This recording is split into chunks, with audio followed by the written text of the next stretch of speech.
نحمده ونصلي على رسوله الكريم اما بعد فاعوذ بالله من الشيطان الرجيم بسم الله الرحمن الرحيم رب اشرح لي صدري ويسر لي امري واحلل عقدة من لساني يفقهوا قولي قل يا عبادي الذين اسرفوا على انفسهم لا تقنطوا من رحمة الله ان الله يغفر الذنوب جميعا انه هو الغفور الرحيم وانيبوا الى ربكم واسلموا له من قبل ان ياتيكم العذاب ثم لا تنصرون واتبعوا احسن ما انزل اليكم من ربكم من قبل ان ياتيكم العذاب بغتة وانتم لا تشعرون ان تقول نفس يا حسرة على ما فرطت في جنب الله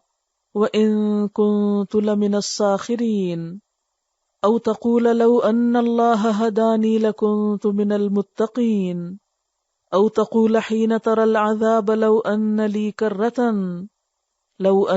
كرة فأكون من المحسنين بلى قد جاءتك آياتي فكذبت بها واستكبرت وكنت من الكافرين ويوم القيامة ترى الذين كذبوا على الله وجوههم مسودة أليس في جهنم مثوى للمتكبرين وينجي الله الذين اتقوا بمفازتهم لا يمسهم السوء ولا هم يحزنون۔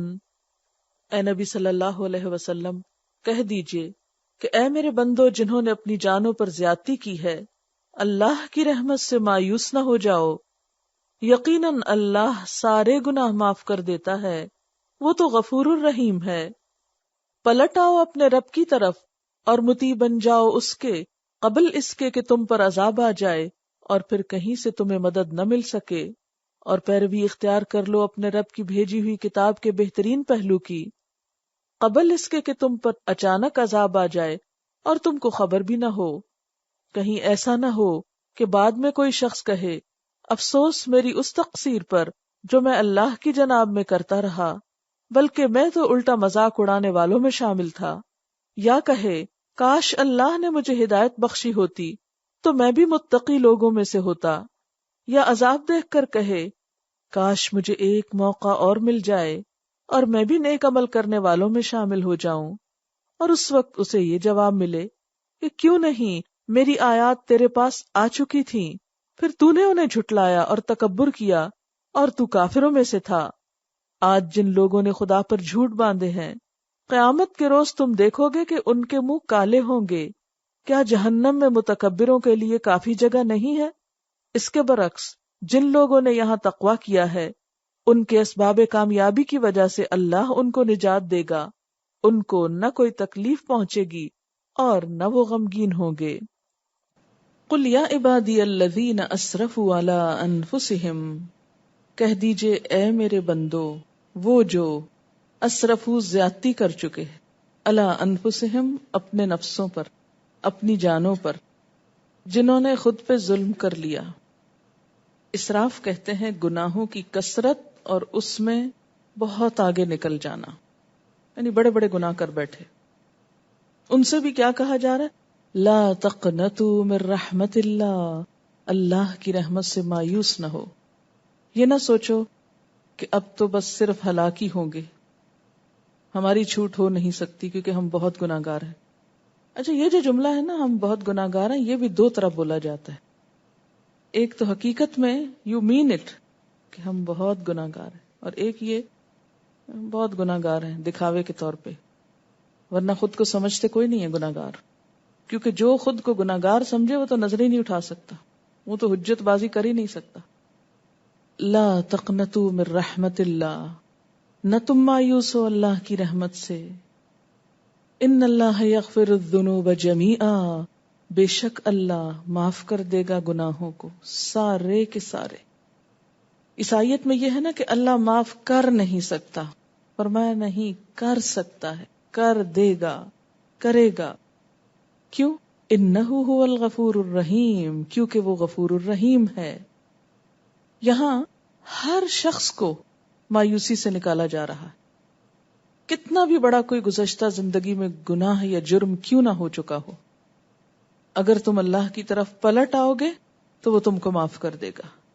طریقہ بتا دیا کہ اب کرو کیا، جو ہو چکا اس پہ روتے نہ رہو کہ وہ ہو گیا، کچھ اور بھی کرو، اور وہ ہے وَأَنِيبُوا، اور رجوع کر لو اِلَىٰ رَبِّكُمْ، اپنے رب کی طرف، لوٹ آؤ اپنے رب کی طرف، وَأَسْلِمُوا لَهُ، اور اس کی اطاعت کرو، اس کے آگے خود کو جھکا دو. من قبل ان یأتیکم العذاب، اس سے پہلے کہ تمہارے پاس عذاب آ جائے. عذاب کیوں آ جائے؟ اس لیے کہ نمبر 1 گناہ کیے، پھر پلٹے نہیں، پھر اللہ کی بات مانی نہیں، یا پھر گناہ کر کے مایوسی رہے کہ ہماری تو معافی ہونی نہیں، غم زدہ رہے، اور وہ جو اللہ نے اس دلدل سے نکلنے کے لیے کرنے کو کہا تھا وہ نہ کیا.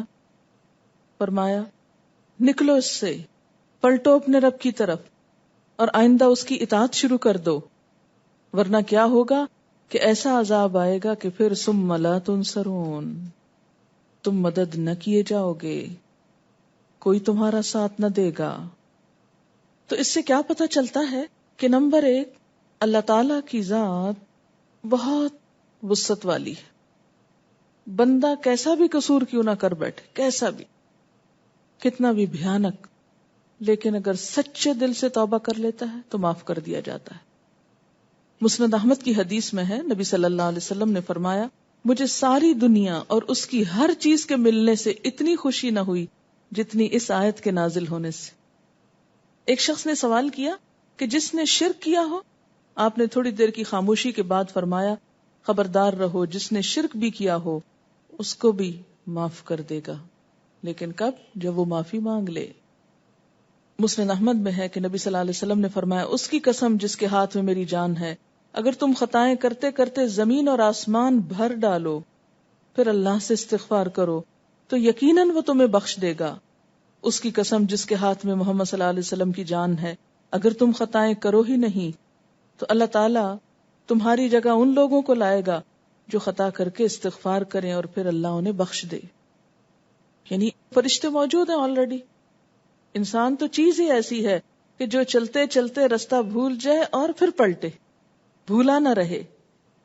اللہ کو یہ بات پسند ہے کہ انسان ہونے کے ناطے اس سے بھول تو ہو جائے لیکن وہ پلٹ آئے. بخاری اور مسلم کی حدیث سے ایک ایسے شخص کا حال معلوم ہوتا ہے بنی اسرائیل کے، جس نے 99 لوگوں کو قتل کیا تھا. پھر اس نے بنی اسرائیل کے ایک عابد سے پوچھا کیا اس کے لیے توبہ ہے؟ اس نے کہا نہیں، اس نے اس کو بھی قتل کر دیا. پھر ایک عالم سے پوچھا تو اس نے جواب دیا تجھ میں اور توبہ میں کوئی روک نہیں. اب دیکھیں عابد کا جواب مختلف تھا، عالم کا مختلف تھا. حکم دیا موحدوں یا توحید پرستوں کی یا اللہ کی اطاعت کرنے والوں کی بستی میں جاؤ. چنانچہ یہ اس گاؤں کی طرف چلا لیکن راستے میں ہی موت آ گئی. رحمت اور عذاب کے فرشتوں میں آپس میں اختلاف ہوا. اللہ تعالیٰ نے زمین ناپنے کا حکم دیا تو ایک بالشت بھر نیک لوگوں کی بستی جس طرف وہ ہجرت کر کے جا رہا تھا وہ قریب نکلی اور یہ شخص انہی کے ساتھ ملا دیا گیا اور رحمت کے فرشتے اس کی روح کو لے گئے، کیونکہ وہ سچے دل سے اس ساری دلدل سے نکلنا چاہتا تھا. اسی لیے وہ پوچھ رہا تھا. توبہ کر لی اس نے اور توبہ پر قائم رہنے کے لیے وہ اس بستی کی طرف مائگریٹ کر رہا تھا کہ میں جب تک برے لوگوں کی صحبت میں رہوں گا میں توبہ نہیں کر سکتا. اور چونکہ وہ چلنا شروع ہو گیا تھا، اس طرف جا رہا تھا، ابھی منزل کو نہیں پہنچا اور صرف ایک بالشت اس طرف قریب تھا، یعنی بنسبت اس کے جدر کو چھوڑ کے آیا تھا. تو ایک بالشت تم بڑھو اللہ کی طرف تو وہ 10 ہاتھ بڑھے گا تمہاری طرف. تو یہی اللہ کی رحمت ہے. مایوسی کفر ہے. ایک شخص نبی صلی اللہ علیہ وسلم کے پاس آیا، اس نے اپنے گناہ پہ افسوس کا اظہار کیا. آپ نے فرمایا یہ دعا پڑھ لو، اللہم مغفرتک اوسع من ذنوبی ورحمتک ارجع عندی من عملی. اے اللہ میرے گناہوں سے آپ کی بخشش زیادہ ہے اور اپنے عمل کی نسبت مجھے آپ کی رحمت سے زیادہ امید ہے. ہونا بھی یہی چاہیے کہ اپنے عمل پہ بھروسہ نہ ہو، کہ اس کی وجہ سے میں بخشا جاؤں گا. نہیں، میرے عمل تو کچھ نہیں اگر تیری رحمت اس سے بڑھ کر ہے. یہاں اس آیت کا یہ مطلب نہ سمجھا جائے کہ انسان جی بھر کے گناہ صرف اس لیے کرے کہ چونکہ اللہ تعالیٰ معاف جو کرتا ہے اس لیے اس امید پہ گناہ کیے جاؤ، دوسروں پہ ظلم و زیادتی کیے جاؤ. جہاں وہ غفور الرحیم ہے وہاں قرآن پاک میں دوسری جگہ عزیز ذو انتقام بھی ہے. نبئ عبادی انی انا الغفور الرحیم وان عذابی هو العذاب العلیم. اے نبی صلی اللہ علیہ وسلم، میرے بندوں کو خبر دے دیجئے کہ میں بہت درگزر کرنے والا اور رحیم ہوں، مگر اس کے ساتھ میرا عذاب بھی نہایت دردناک عذاب ہے. اور پھر جب معافی مل جائے، پچھلے گناہ معاف ہو جائیں، تو کیا کرنا ہے؟ انیبوا الی ربکم، اپنے رب کی طرف لوٹ جانا ہے، رجوع کرنا ہے. واسلموا لہ، اور اپنے آپ کو اس کے حوالے کرنا ہے. اس پہ بھروسہ بڑھ جائے، اس کی طرف قدم اٹھنے لگے اس سے پہلے کہ عذاب آ جائے، جیسے اس شخص پر موت آ گئی تھی. ثم لا تنصرون، اگر اس کی موت توبہ کے بغیر حالت میں ہوتی تو پکڑ ہو جاتی. لیکن کبھی بھی انسان کو اس امید پہ گناہ نہیں کرتے رہنا چاہیے کہ توبہ کر لیں گے، کیا معلوم کب موت آ جائے. واتبعوا، توبہ کو برقرار رکھنے کے لیے اور کیا کرنا ہے؟ اتبعوا، پیروی کرنی. احسن ما انزل الیکم من ربکم، بہترین حصے کی جو تمہاری طرف تمہارے رب کی طرف سے نازل کیا گیا ہے. کیا چیز ہے وہ؟ قرآن و سنت. ما انزلہ میں دونوں چیزیں آتی، یعنی اس کی پیروی بھی کرو، کیونکہ اگر اس کو چھوڑ دیا تو پھر توبہ فائدہ نہ دے گی، کیونکہ پھر پلٹنے کا اندیشہ ہوتا ہے. من قبل ان یأتیکم العذاب بغتۃ، اس سے پہلے کہ تمہارے پاس عذاب اچانک آ جائے. وانتم لا تشعرون، اور تم شعور بھی نہ رکھتے ہو، پتہ ہی نہ چلے، اچانک موت آ جائے، اچانک پکڑ ہو جائے.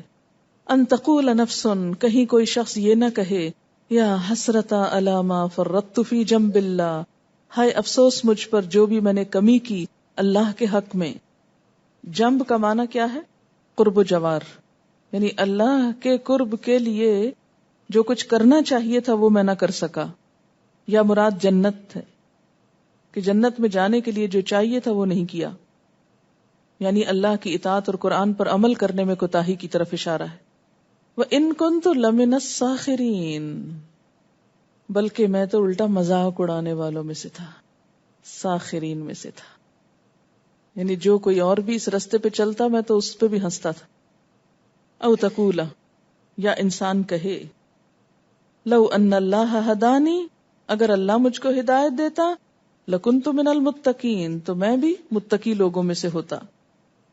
یعنی اگر اللہ مجھ کو ہدایت دیتا تو میں بھی متقی ہو جاتا.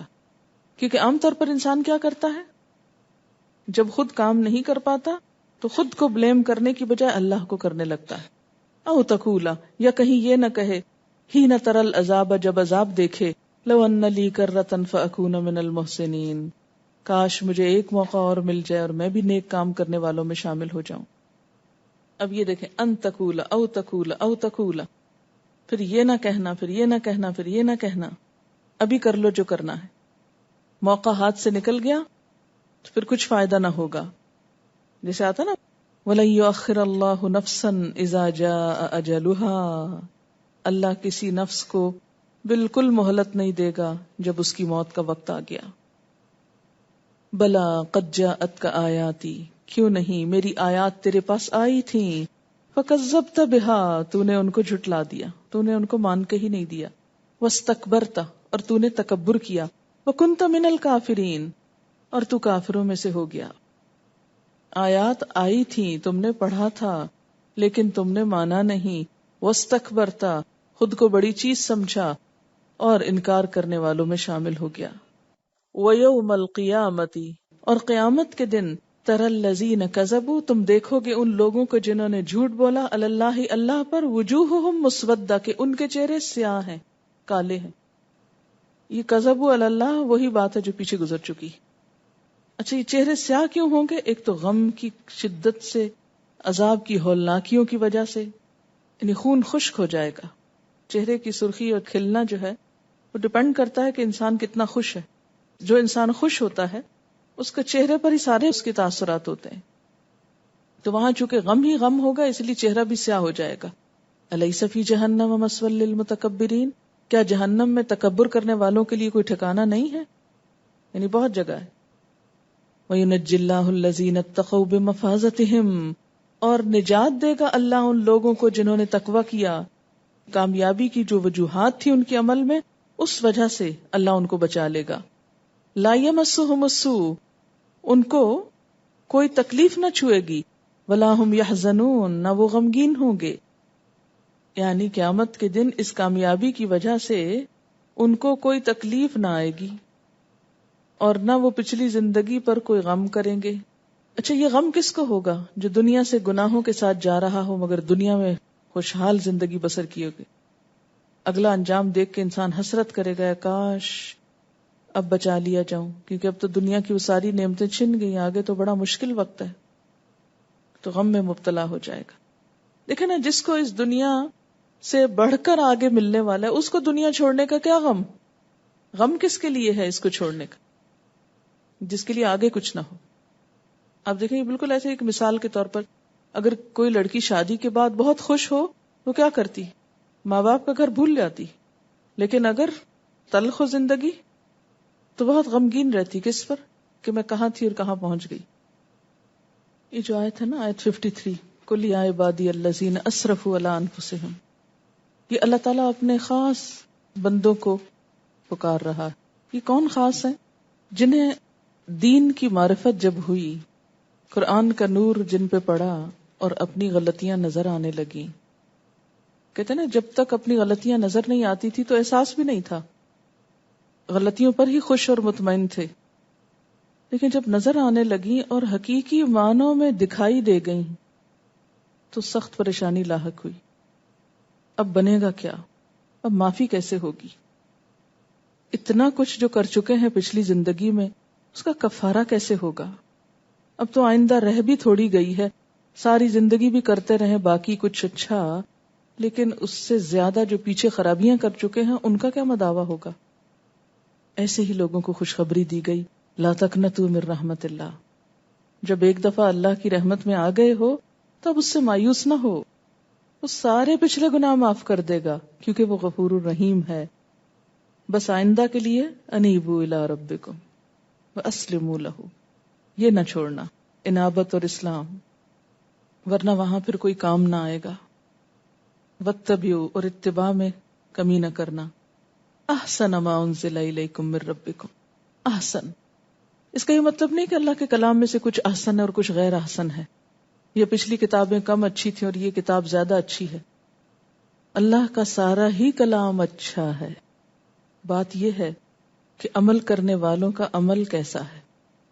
کیا اس اچھے کو لے کر وہ اچھے بنتے ہیں یا اس میں شوشے نکال کے حجت بازی کر کے ہیلے بہانے کر کے اس کو ٹال مٹول کرتے ہیں. اسی وجہ سے پھر آگے آتا ہے نا کہ جو احسن کی پیروی نہیں کریں گے تو ان کا حال کیا ہوگا؟ ان کے منہ کالے ہوں گے قیامت کے دن.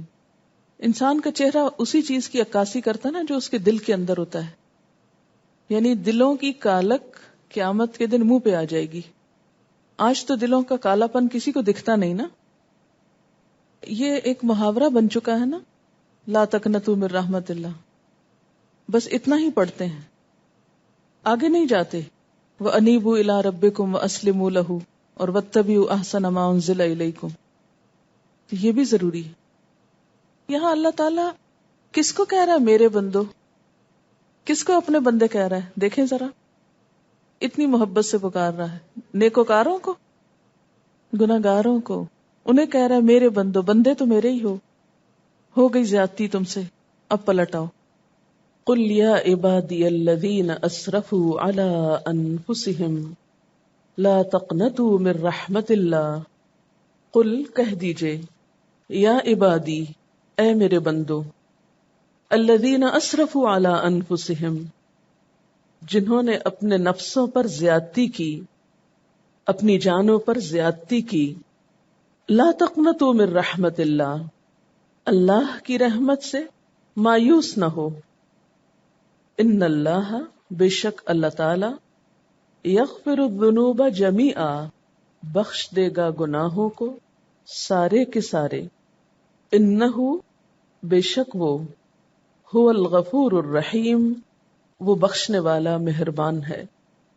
یہاں اللہ تعالیٰ اپنے بندوں سے مخاطب ہے، یا عبادی، اے میرے بندو۔ کون بندے؟ سارے ہی بندے، کیونکہ ساری مخلوق، سارے انسان اللہ کے پیدا کردہ ہیں۔ کبھی کبھی اللہ کی مخلوق پر، اللہ کے بندوں پر اللہ کی مخلوق کی نظر سے نظر ڈالا کریں، بہت عجیب سا احساس ہوتا ہے۔ رات جب میں واپس آ رہی تھی تو میرے ساتھ کی سیٹ پر جو خاتون بیٹھی ہوئی تھی وہ شاید چائنیز تھی یا جاپنیز تھی، بہرحال انہی علاقوں میں سے کہیں کی تھی۔ اب یہ ہے کہ میری کافی طبیعت خراب تھی، گفتگو کرنے کی میں پوزیشن میں نہیں تھی، چونکہ بالکل ساتھ والی سیٹ پر تھی تو میں ان کو دیکھ رہی تھی، کتاب پڑھ رہی تھی ڈایانا پہ۔ تو ظاہر ہے کہ نقش و نگار بھی فرق ہوتے ہیں، سٹائل بھی فرق ہوتے ہیں، کھانے پینے کا انداز بھی، چیزوں کے اٹھانے رکھنے کا ہر سٹائل فرق ہوتا ہے۔ میں اپنی تسبیح پہلے پڑھ رہی تھی، پھر تھوڑی سی دعا پڑھنے لگی، تو بہت ہی میرے دل میں اس کے لیے ایک ایسی ہمدردی اور ایسی محبت جاگی، اور اس کی بنیاد کیا تھی کہ یہ میرے رب کی مخلوق ہے، اللہ تعالیٰ نے اسے تخلیق کیا ہے، اس کے نقش و نگار، اس کا حال حلیہ، اس کا سب کچھ اس نے بنایا ہے، یہ اسی کا بندہ ہے جس کی میں بندی ہوں، اور اس کا بھی اپنے رب پر اتنا ہی حق ہے جتنا میرا ہے۔ لیکن مجھے اللہ تعالیٰ نے کہیں اور پیدا کیا، اس کو کہیں اور پیدا کیا، اور مجھے اتنی شرمندگی ایک طرح سے ہو رہی تھی کہ میرے ہاتھ میں جو کتاب ہے اور اس کے ہاتھ میں جو کتاب ہے، ٹھیک ہے علم تو دنیا کا کوئی بھی علم ہے، کچھ بھی پڑھا جا سکتا ہے، مجھے اس پر نہیں تھا کہ اس نے یہ کتاب کیوں اٹھا رکھی ہے، مجھے یہ تھا کہ اس نے کبھی یہ کتاب نہیں اٹھائی ہوگی۔ خاص طور پہ جب میں نے قرآن پاک نکال کے اپنا رکھا کہ میں اس کو تھوڑا پڑھ لوں، اس وقت میرے دل کی بہت عجیب حالت تھی کہ اللہ، وہ کون سا طریقہ، وہ کون سا راستہ، وہ کون سا ذریعہ ہوگا کہ یہ کتاب یہاں سے یہاں تک پہنچے گی۔ یہ کتنا کم فاصلہ ہے لیکن کتنا زیادہ فاصلہ ہے۔ میں جب اس عربی ٹیکسٹ کو پڑھ رہی تھی تو میں سوچتی، اللہ، یہ صرف تیرا احسان ہے کہ تو نے مجھے یہ سمجھا دی، اس کا کیا قصور ہے کہ اس نے یہ کتاب نہیں پڑھی۔ لیکن ان کو بھی کون بتائے گا، اور وہ کیا طریقہ ہوگا؟ صرف اتنا کافی نہیں کہ انسان دوسرے کو یہ کہہ دے کہ میں اس وقت قرآن پڑھ رہی ہوں تو یہ تم بھی پڑھو، اس سے تو بات نہیں بنے گی، اس کے لیے تو ایک لمبی جد و جہد اور محنت کرنی پڑے گی، دوسری اقوام کے مزاج، اخلاق، کردار، عادات، پسند ناپسند، نفسیات، ہر چیز کو سمجھ کر پھر ان تک اس کتاب کو پہنچانا ہوگا، کیونکہ حکمت کا تقاضا یہی ہے۔ صرف اتنا کافی نہیں کہ ہم کسی کو کہہ دیں کہ ہاں، اپنے مسلمان بہن بھائیوں کو تو کہہ سکتے ہیں کہ آپ یہ پڑھنا چاہیں گے تو پڑھ لیں، لیکن ان کو یہ نہیں کہہ سکتے، اور ہو سکتا ہے وہ کہیں ہم پڑھنا ہی نہیں چاہتے، تو اس سے بھی ڈر لگتا ہے کہ ان کا انکار جو ہے وہ ان کے خلاف اور حجت نہ بنے۔ لیکن ہمیں بہت ہی سنجیدگی کے ساتھ اور بہت دل کے درد اور ہمدردی کے ساتھ یہ بات سوچنی ہوگی کہ کس طرح اس فاصلے کو کم کیا جائے، جبکہ پوری دنیا میں باہم فاصلے کم ہو چکے ہیں، یعنی فزیکلی فاصلے کم ہو چکے ہیں، لیکن سوچ کے فاصلے، اپروچ کے فاصلے بہت بڑھے ہوئے ہیں، ان کو کم کرنے کی ضرورت ہے۔ لیکن یا عبادی، اے میرے بندو، تو بندے تو سارے اسی کے ہیں، خواہ کسی کا رنگ یا شکل یا نسل یا عقل کچھ بھی ہے۔ بہرحال اللہ تعالیٰ کا یہ پیغام اس کی ساری مخلوق کے لیے ہے، یا عبادی، اے میرے بندو، الذین اسرفوا علی انفسہم، جنہوں نے اپنی جانوں پر زیادتی کر رکھی ہے۔ اسرفو گناہوں کی کثرت اور اس میں افراط یعنی زیادتی کے معنوں میں آتا ہے، کہ جنہوں نے اللہ تعالیٰ کی بے حد نافرمانی اور بہت ہی ناراضگی کے کام کر رکھے ہیں۔ یا عبادی الذین اسرفوا علی انفسہم، کیا نہ کرو، لا تقنطوا من رحمت اللہ، اللہ کی رحمت سے مایوس نہ ہو، نا امید نہ ہو۔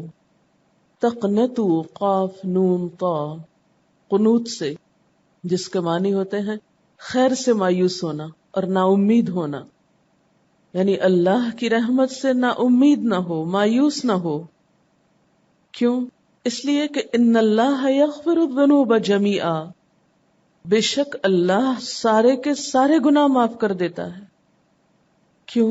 انہ هو الغفور الرحیم، کیونکہ وہ غفور الرحیم ہے. اس آیت میں اللہ تعالی کی مغفرت کی وسعت کا بیان ہے کہ کتنی وسیع ہے اس کی مغفرت. بات یہ ہے کہ جن لوگوں کے سینے میں حساس دل ہوتا ہے، جو حقیقی معنوں میں سینسیٹیو لوگ ہوتے ہیں، جب انہیں اللہ تعالیٰ کی معرفت حاصل ہوتی ہے، وہ اپنے رب کو پہچان لیتے ہیں، اس کی قدر کرنا جان لیتے ہیں، تو پھر ان کو یہ خیال ستانے لگتا ہے کہ اب تک جو رب کو ناراض کیا ہے، اب تک جو گناہ کیے ہیں، ان کا کیا بنے گا.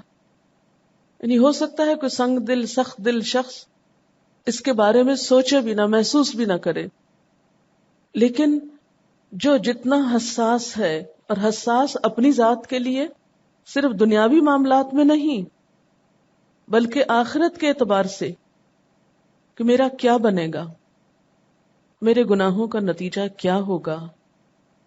اور پھر جتنا زیادہ کوئی اللہ تعالیٰ کو پہچانتا ہے، اس کی معرفت حاصل کرتا ہے، اس کی قدر دل میں آتی ہے کہ وہ ہستی ہے کیا، اس کے انعامات ہیں کتنے، اس کے احسانات مجھ پر کس قدر زیادہ ہیں، اس کی رحمتیں کتنی مجھ پر عام ہیں، اس نے مجھے کیا کچھ دے رکھا ہے. تو پھر حقیقی معنوں میں شرمندگی اور ندامت سے سر جھک جاتا ہے. اتنی عظیم ہے وہ ذات، اتنا بڑا ہے وہ رب، اور میرا معاملہ اس کے ساتھ کس قدر زیادتی پر مبنی، میں کس قدر گناہگار. ایک تو ہوتا ہے نا زبانی کلامی رسمن کہہ دینا ہم بڑے گناہگار ہیں، اور ایک واقعی ندامت میں ڈوب کے کہنا کہ ہم گناہگار ہیں. ایسی ندامت کہ جس کے بعد آنسو بہ نکلیں کہ ہم گناہگار ہیں، ہم نے بہت زیادتیاں کی ہیں، بہت قصور کیے ہیں، بہت گناہ کیے ہیں. تو ایسے میں انسان کے اوپر ایک خاص قسم کی تکلیف دہ کیفیت طاری ہو جاتی ہے. اس انسان کی حساسیت اس کو ستانے لگتی ہے، وہ پریشان ہونے لگتا ہے، حتیٰ کہ یہ احساس بعض اوقات اس کو نا امید بھی کر دیتا ہے. اس کی زندگی میں مایوسی آنے لگتی کہ میرا کیا ہوگا، میں تو بخشا نہیں جا سکتا. تو ایسے لوگوں کے لیے اللہ تعالیٰ اپنی کتاب میں یہ اعلان فرما رہے ہیں، قل یا عبادی، آپ کہہ دیجئے، میرا پیغام بندوں تک پہنچا دیجئے. یعنی نبی صلی اللہ علیہ وسلم کے ذریعے پیغام پہنچایا جا رہا ہے. یا عبادی الذین اسرفوا علی انفسہم، اے میرے وہ بندو جنہوں نے اپنی جانوں پر زیادتیاں کر رکھی ہیں، بہت سے گناہ کر رکھے ہیں. تم یقین رکھو کہ تمہارا رب بہت رحمت کرنے والا ہے، تمہیں مایوس نہیں ہونا چاہیے. وہ غفور الرحیم ہے، وہ خود معاف کر سکتا ہے. اسے معاف کرنے کے لیے کسی سے مشورہ نہیں کرنا، کسی سے پوچھنا نہیں ہے. وہ سارے گناہوں کو معاف کر سکتا ہے. اور اس میں پھر خاص طور پر جو یہ بات ہے نا کہ لا تقنطوا من رحمت اللہ، اللہ کی رحمت سے نا امید نہ ہو، یہ انسان کا حوصلہ بڑھاتی ہے بات. رسول اللہ صلی اللہ علیہ وسلم نے جب لوگوں کو اللہ تعالیٰ کا پیغام پہنچایا اور لوگوں کے اندر ایمان لانے کا شوق آیا، تو اس وقت جو چیز ایمان لانے کے راستے میں رکاوٹ بن رہی تھی وہ کیا تھی کہ ہم نے تو بہت بڑے بڑے جرائم کیے ہوئے ہیں، ہمارا کیا بنے گا، کیا ایمان لا کر ہمارے پچھلے گناہ معاف ہو جائیں گے؟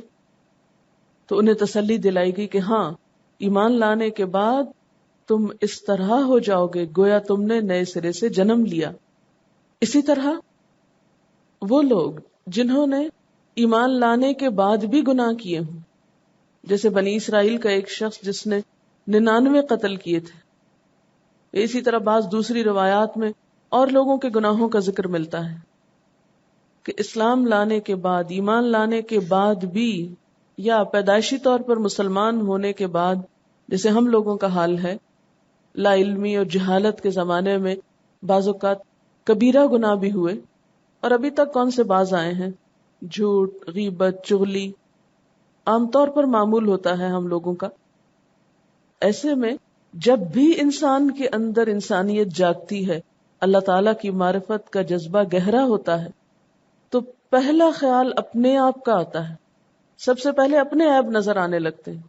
حقیقی تقویٰ، حقیقی ایمان اور حقیقی معنوں میں خدا ترسی ہے ہی یہ کہ انسان کو اپنے عیب اور اپنے گناہ نظر آنے لگ جائیں. جب تک انسان تقویٰ میں سنجیدہ نہیں ہوتا، اسے دوسروں کے عیب اور غلطیاں زیادہ نظر آتی ہیں، اور جب وہ سنجیدہ ہونے لگتا ہے، واقعی خدا ترس ہونے لگتا ہے، تو اس کو اپنی غلطیاں زیادہ نظر آنے لگتی. یعنی یہ بات ان لوگوں کے لیے نہیں ہے جو دوسروں کے عیب چنتے پھرتے ہیں یا جن کو دوسروں کے اندر غلطیاں نظر آ رہی ہیں. یہ حکم اور یہ خوشخبری ان لوگوں کے لیے ہے جن کو اپنی غلطیاں بہت بڑی نظر آتی ہیں. مومن اور منافق کا فرق یہی ہے نا. مومن اپنی چھوٹی سی غلطی کو اور چھوٹے سے گناہ کو بھی بہت بڑا جانتا ہے، اور منافق بڑے بڑے گناہوں کو بھی بہت ہلکا سمجھتا ہے. تو یہاں اللہ تعالیٰ ان لوگوں کو ایک پیغام مسرت دے رہے ہیں کہ میرے وہ بندوں جنہوں نے اپنی جانوں پہ زیادتی کی، پھر انہیں اپنی زیادتی کا احساس ہوا، اپنے گناہ نظر آنے لگے، اپنی غلطیوں پہ ندامت ہونے لگی، شرمندگی ہونے لگی، اور وہ شرمندگی اس حد تک بڑھنے لگی کہ مایوسی تک پہنچنے لگے کہ ہم تو اتنے خراب ہیں، اتنے گندے ہیں، اتنے گناہ گار ہیں کہ ہم تو معافی کے قابل ہی نہیں ہیں. تو ان کو تسلی دی گئی، نہیں، تمہارا یہ احساس ندامت اور یہ شرمندگی ہی بہت بڑی چیز ہے. اس سے آپ دیکھیں کہ اللہ تعالیٰ کی نظر میں اعتراف گناہ جو ہے وہ کتنا پسندیدہ ہے، اور گناہ پہ اڑ جانا اور اس کی حجتیں اور تعویلیں پیش کرنا اور اصلاح کی کوئی کوشش نہ کرنا، نہ اس کے لیے کوئی شوق رکھنا، یہی چیز اللہ تعالیٰ کو ناپسند ہے. لہذا یہاں پر تسلی دی جا رہی ہے کہ اے میرے بندو جنہوں نے گناہ کیے یا شرک کیا، اللہ تعالیٰ کی طرف پلٹ آؤ. وہ بہت غفور الرحیم ہے. جو گناہوں کا اعتراف کرے گا، اخلاص سے اللہ تعالیٰ کی طرف متوجہ ہوگا، اللہ تعالیٰ اس کے ہر طرح کے گناہ معاف فرما دیں گے. پھر اس آیت کو ایک اور کانٹیکسٹ میں بھی دیکھیے. اب دیکھیں کہ دنیا میں جتنا بھی شرک ہے اس کے بہت سے اسباب ہیں، لیکن ان اسباب میں ایک بڑا سبب اللہ کی رحمت سے مایوس ہونا ہے. جب لوگ یہ سمجھتے ہیں کہ اللہ تعالیٰ تو ہماری دعا نہیں سنتا، وہ ہمیں معاف نہیں کرے گا، وہ ہماری طرف رحمت کی نظر نہیں کرے گا، تو یہ مایوسی ان کے اندر پھر سہاروں کی تلاش کی امنگ پیدا کر دیتی کہ پھر اللہ تعالیٰ کے علاوہ دوسرے سہارے تلاش کیے جائیں. اور اس طرح لوگوں نے پھر اپنے خیال سے اور اپنی سوچ سے بعض اوقات اللہ تعالیٰ کے مقرب یا اللہ کے کچھ رشتے تلاش کیے. مثلاً فرشتوں کو اللہ تعالیٰ کی بیٹیاں کہا گیا کہ بیٹیاں ہر ایک کو بہت پسند ہوتی ہیں، اور بیٹیوں کی بات تو باپ رد نہیں کرتے، اس لیے ان کے سہارے اپنی بخشش کرائی جائے. کسی نے کہا کہ نہیں، بیٹا بہت عزیز ہوتا ہے، اس لیے عیسیٰ علیہ السلام کو اللہ تعالیٰ کا بیٹا بنا دو اور ان کے سہارے بخشش کرواؤ. کیونکہ آپ نے کرسچینٹی میں پڑھا ہوگا کہ ان کے ہاں اللہ تعالیٰ کے غفور الرحیم ہونے کا کانسیپٹ نہیں ہے. وہ کہتے ہیں کہ اللہ تعالیٰ معاف نہیں کر سکتے. ہاں، عیسیٰ علیہ السلام جو سولی پر چڑھے ہیں تو ان کے سولی پر چڑھنے کی وجہ سے، ان کی سیکریفائس یا ان کی قربانی کی وجہ سے باقی لوگوں کے گناہ معاف ہو سکتے ہیں اگر وہ ان پر ایمان لے آئیں. لیکن مسلمانوں کے ہاں کیا ہے کہ نہیں، اللہ تعالیٰ غفور الرحیم ہے، اس کو کسی بندے کو معاف کرنے کے لیے اپنے کسی عزیز پیارے کی قربانی نہیں چاہیے. تو بہرحال یہاں پر شرک کا کلا کما کیا گیا ہے کہ کسی اور کے سہارے کی ضرورت نہیں، ڈائریکٹ آؤ اس کے پاس، وہ سارے گناہ معاف کر سکتا ہے. کچھ بھی جو کیا ہو تم نے، سب کچھ معاف ہو سکتا ہے، صرف اعتراف کی ضرورت ہے. یعنی اللہ کی رحمت سے مایوس ہو کر دوسروں کے سہارے مت پکڑو، براہ راست اسی سے بخشش طلب کرو. وہ بہت غفور الرحیم ہے، اس کی طرف متوجہ ہو. اور تمہیں یہ غلط فہمی نہ رہے کہ ہر شخص اللہ تعالی تک رسائی نہیں رکھتا. ہر وہ شخص براہ راست اپنے رب تک رسائی حاصل کر سکتا ہے، پہنچ سکتا ہے، جو اپنے گناہوں کا اعتراف کر سکتا ہے. پھر آپ دیکھیے کہ شفاعت کا عقیدہ بھی تو یہیں سے جنم لیتا نا. یعنی خود کام کرنے کی بجائے شفاعت کے سہارے بخشش کا جو خیال ہے اس کی بھی یہاں تردید ہوتی. کس طرح؟ آپ یوں سمجھیے کہ جیسے مشرکین کے ہاں اللہ تعالی تک رسائی حاصل کرنے کے لیے دیویوں اور دیوتاؤں کی ضرورت تھی، جس طرح سورۃ الزمر میں اللہ تعالیٰ فرماتے ہیں ما نعبدہم الا لیقربونا الی اللہ زلفی، ہم ان کی عبادت نہیں کرتے مگر اس لیے کہ یہ ہمیں اللہ کے قریب کرتے ہیں، ہم ان کا سہارا اس لیے لیتے ہیں کہ یہ ہمیں خدا تک پہنچاتے ہیں. اور یہاں پر کیا بتایا گیا کہ نہیں، کسی اور سہارے کی ضرورت نہیں، خدا و اللہ کی بارگاہ میں توبہ کر لو، معافی مانگ لو، وہ سب کچھ معاف کر دے گا. مسلمانوں کے ہاں عام طور پر دیویوں اور دیوتاؤں کا تصور تو نہیں، لیکن ان کا بدل تلاش کر لیا انہوں نے کہ کچھ نیک بزرگوں کا سہارا پکڑ لیا جائے اور ان کے سہارے جنت میں پہنچا جائے، ان کا دامن تھام لیا جائے، ان کا کپڑا پکڑ لیا جائے اور ان کے ذریعے جنت میں پہنچ جائیں. دین میں اس بات کا کوئی تصور نہیں. ہر شخص کو خود عمل کرنا ہے. کسی کے عمل کی بنیاد پر آپ جنت میں نہیں پہنچ سکتے. ہر ایک کا عمل اس کے اپنے لیے ہے. لیس للانسان الا ما سعى. اور پھر آپ دیکھیں کہ بہت سی احادیث بھی اس آیت کی تائید کرتی ہیں. حضرت ابن مسعود رضی اللہ تعالی عنہ بیان فرماتے ہیں کہ نبی اکرم صلی اللہ علیہ وسلم نے فرمایا بڑے بڑے گناہ یہ ہیں اللہ کے ساتھ شرک کرنا، اللہ کی تدبیر سے نڈر رہنا، اللہ کی رحمت سے آس توڑ بیٹھنا اور اس کی رحمت سے مایوس ہونا. رسول اللہ صلی اللہ علیہ وسلم نے فرمایا مومن بندہ جب گناہ کرتا ہے تو اس کے دل پر ایک سیاہ نقطہ لگ جاتا ہے، اگر توبہ کر لیتا ہے تو اس کی صفائی ہو جاتی ہے، اور اگر گناہ زیادہ کرتا ہے تو وہ سیاہی پھیلتی ہے یہاں تک کہ وہ سیاہی سارے دل کو گھیر لیتی ہے. اس کا بیان آیت کریمہ کلا بل ران علی قلوبہم میں ہے، یعنی ان کے اعمال کی وجہ سے ان کے دلوں پہ زنگ چڑھ گیا ہے. اللہ تعالیٰ فرماتے ہیں اے ابن آدم، جب تو بھی مجھ سے دعا کرے اور مجھ سے امید رکھے تو تیرے جتنے بھی گناہ ہوں گے میں بخش دوں گا، اور مجھے اس کی کچھ پرواہ نہیں. اے ابن آدم، اگر تیرے گناہ آسمان کی بلندی کو پہنچ جائیں پھر تو مجھ سے بخشش طلب کرے تو میں تجھے بخش دوں گا، اور مجھے اس کی کچھ پرواہ نہیں.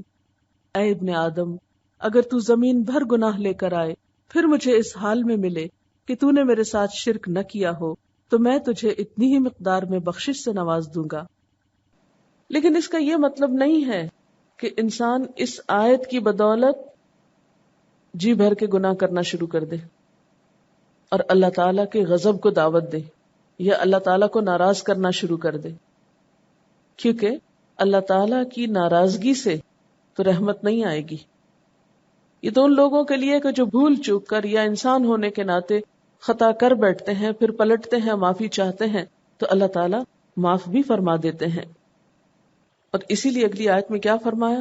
وَأَنِيبُوا إِلَىٰ رَبِّكُمْ، پلٹ آؤ اپنے رب کی طرف، وَأَسْلِمُوا لَهُ، اور اپنا آپ اس کے حوالے کر دو. یعنی معافی مانگ کر پھر گناہوں کی طرف نہیں پلٹو. ہم کیا اس آیت کا مطلب لیتے ہیں کہ ایک دفعہ معافی کرا کے صاف ستھرے ہو کے پھر نئے سرے سے گناہ شروع کر دو کیونکہ پچھلے معاف ہو گئے اگلے بھی ہو جائیں گے، اس لیے جو جی چاہے کرو. اس آیت کا یہ مطلب نہیں ہے. اس کے غفور الرحیم ہونے کا معنی یہ نہیں ہے کہ پھر جو جی چاہے کرو، بلکہ کیا کرو؟ وَأَنِيبُوا إِلَىٰ رَبِّكُمْ، اپنے رب کی طرف پلٹو، وَأَسْلِمُوا لَهُ، اور اس کے فرما بردار ہو جاؤ، اپنا آپ اس کے حوالے کر دو. من قبل ان یأتیکم العذاب ثم لا تنصرون، اس سے پہلے کہ تم پر عذاب آ جائے اور پھر کہیں سے تمہیں مدد نہ مل سکے. اور کیا کرو؟ واتبعوا احسن ما انزل الیکم من ربکم، پیروی کرو، یعنی پچھلے گناہ معاف کرا کے توبہ استغفار کر کے اب اچھی زندگی کا آغاز کرو. اور توبہ پر انسان کیسے قائم رہ سکتا ہے؟ جب نمبر 1 اپنے رب کی طرف رجوع کرے. نمبر 2 اپنے رب کا تابع دار رہے. نمبر 3 اس کی کتاب کی پیروی کرے. وَاتَّبِعُوا أَحْسَنَ مَا أُنزِلَ إِلَيْكُم مِّن رَّبِّكُم. تو پھر انسان توبہ پر قائم بھی رہ سکتا ہے، ورنہ تو توبہ کرے گا اور توڑ دے گا، توبہ کرے گا اور پھر پلٹ آئے گا. یعنی اپنے آپ کو سنبھالنے کے نسخے بھی بتائے گئے. پھر من قبل ان یأتیکم العذاب بغتۃ وانتم لا تشعرون، اس سے پہلے کہ اچانک عذاب آ جائے اور تم شعور بھی نہ رکھتے ہو، کہ پھر معافی کا موقع بھی نہ ملے. یعنی ایک دفعہ گناہوں سے معافی مانگ کے نیکی کی طرف چل پڑو، پھر اس سہارے پر دوبارہ گناہ والی زندگی مت شروع کرو کہ اچھا پھر معافی مانگ لیں گے. نہیں، تمہیں کیا پتا کہ دوبارہ معافی مانگنے کا موقع نہ ملے. اچانک ہی کوئی ایسا حادثہ خدا نہ خواستہ پیش آ جائے کہ معافی مانگنے کی مہلت ہی نہ رہے بغتتاً. اور انسان ہر وقت حادثوں کی زد میں ہے، کچھ معلوم نہیں کس وقت کیا پیش آ جائے. وَأَنْتُمْ لَا تَشْعُرُونَ، اور تمہیں پتا بھی نہ چلے، اور پھر تم مجرم کی حیثیت سے پکڑے ہوئے اپنے رب تک پہنچو. اس وقت کہیں یہ نہ کہو ان تقول نفس یا حسرت علی ما فرطت فی جنب اللہ، ہائے افسوس مجھ پر جو بھی میں نے اللہ کی جناب میں کوتاہی کی، کاش میں یہ کمی نہ کرتا، میں اللہ کا حق دے کر آتا، میں اپنی پوری کوشش اس راہ میں لگا کر آتا. وَإِن كُنتُ لَمِنَ السَّاخِرِينَ، بلکہ میں تو الٹا مذاق اڑانے والوں میں شامل تھا. یعنی جو دین کی طرف جا رہے تھے اور جو دین پر عمل کر رہے تھے ان کا مذاق کرتا تھا. یعنی کتنی ریلیونٹ آیت ہے نا، جو یوں لگتا ہے ہمارے معاشرے کی تصویر کشی کر دی گئی ہے اس میں، کہ اگر کوئی شخص گناہ کی زندگی بسر کرتا ہے تو اس کو نہیں چھوڑتے، اگر کوئی معافی مانگنا چاہتا ہے تو پلٹنے نہیں دیتے. کیسی کیسی باتیں کرتے ہیں. یعنی اگر کوئی شخص گناہ کی زندگی چھوڑ کر توبہ استغفار کر کے ان احکامات پہ عمل کرتا ہے، وَأَنِيبُوا إِلَىٰ رَبِّكُمْ وَأَسْلِمُوا لَهُ اور وَاتَّبِعُوا أَحْسَنَ مَا أُنزِلَ إِلَيْكُمْ، وہ ایک نئی زندگی کا آغاز کرنا چاہتا ہے تو لوگ چھوڑتے ہی نہیں، کہتے اپنا ماضی تو دیکھو، اب تک کیا کرتے رہے ہو اور اب تمہیں نیک بننے کا شوق چرایا ہے. یعنی جو لوگ خود عمل نہیں کرتے کسی کو بھی نہیں کرنے دیتے، تو پھر قیامت کے دن جا کر ایسے لوگ افسوس کریں گے کہ کاش میں یہ مذاق نہ اڑاتا، نہ دین کا اور نہ دین والوں کا. یا قیامت کے دن پھر تم کو یا موت کے بعد تم کو یہ حسرتیں نہ ہو کہ اگر اللہ مجھے ہدایت دیتا تو میں بھی متقی لوگوں میں سے ہوتا، یا یہ حسرتیں نہ ہو عذاب دیکھ کر کہ کاش ایک دفعہ واپس پلٹنا ہوتا تو میں بھی محسنین میں سے ہو جاتا. لیکن تمہارا حال تو کیا تھا کہ میری آیات آئی تھی، تم نے ان کو جھٹلایا اور تکبر کیا اور تم کافروں میں سے تھے. اس لیے وہاں پر پھر اصل حقیقت کھل جائے گی، لوگوں کی سیاہ چہروں والے سامنے آ جائیں گے، اور یہ گناہوں کی سیاہی ہوگی جو دل کے اندر تھی وہ باہر آ جائے گی. یعنی توبہ نہ کرنے اور گناہوں پر اڑے رہنے کا اصل سبب تکبر ہوگا.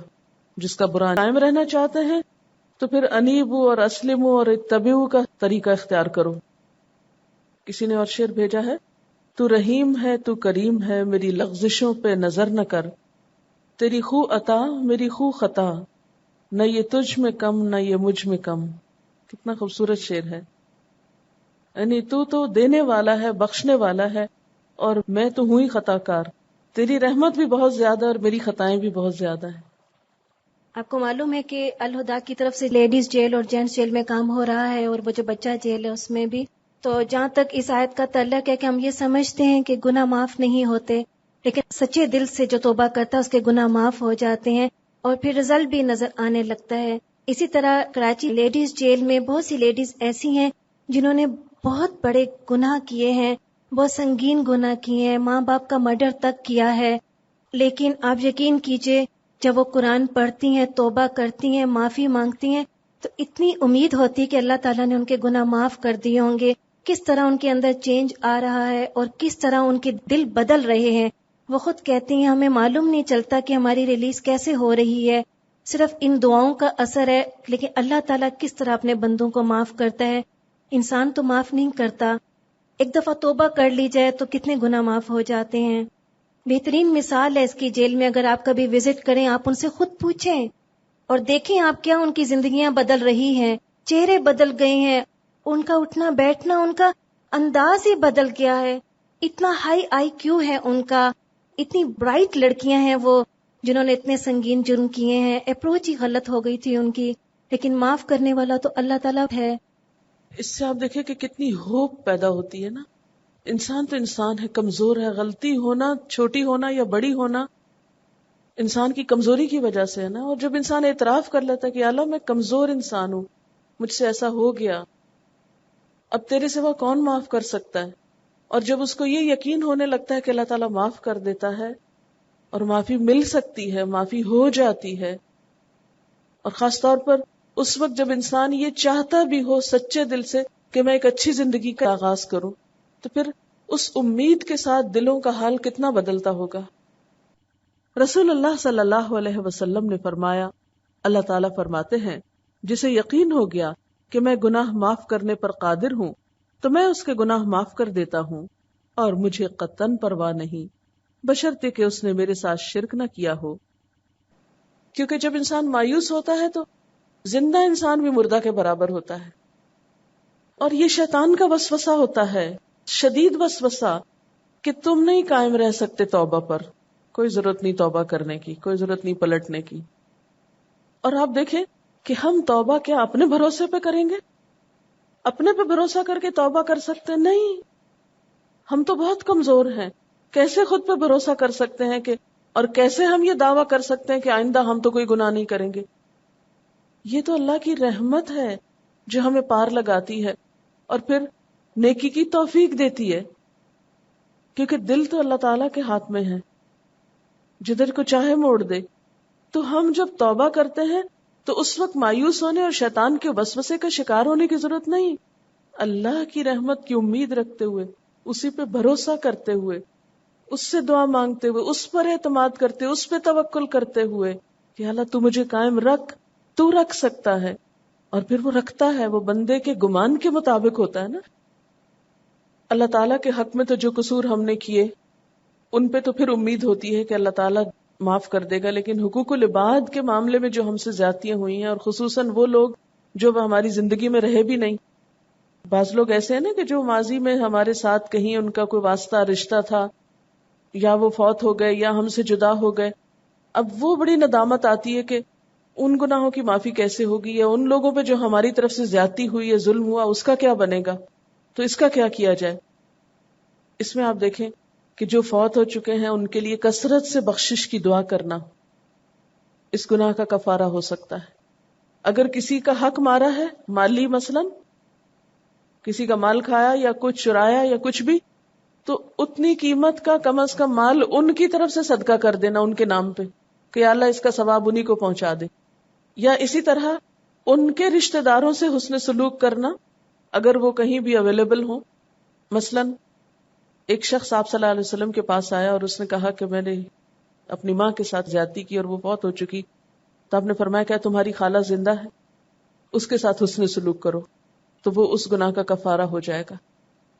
تو مثلا ماں کی نافرمانی کی، اب خالہ زندہ یا نانی زندہ ہے، اس کے ساتھ اچھا سلوک کیا جائے.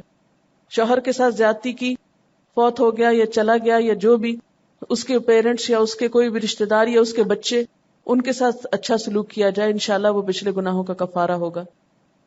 میری ایک اسٹوڈنٹ میرے پاس آئی اور کہنے لگی کہ میری ایک دوست ہے اور وہ پہلے مسلمان نہیں تھی، اس نے اسلام قبول کیا اور جو پچھلی اس کی زندگی تھی بہت ہی زیادہ گناہوں میں تھی، یعنی ہر قسم کے گناہ کرتی رہی وہ.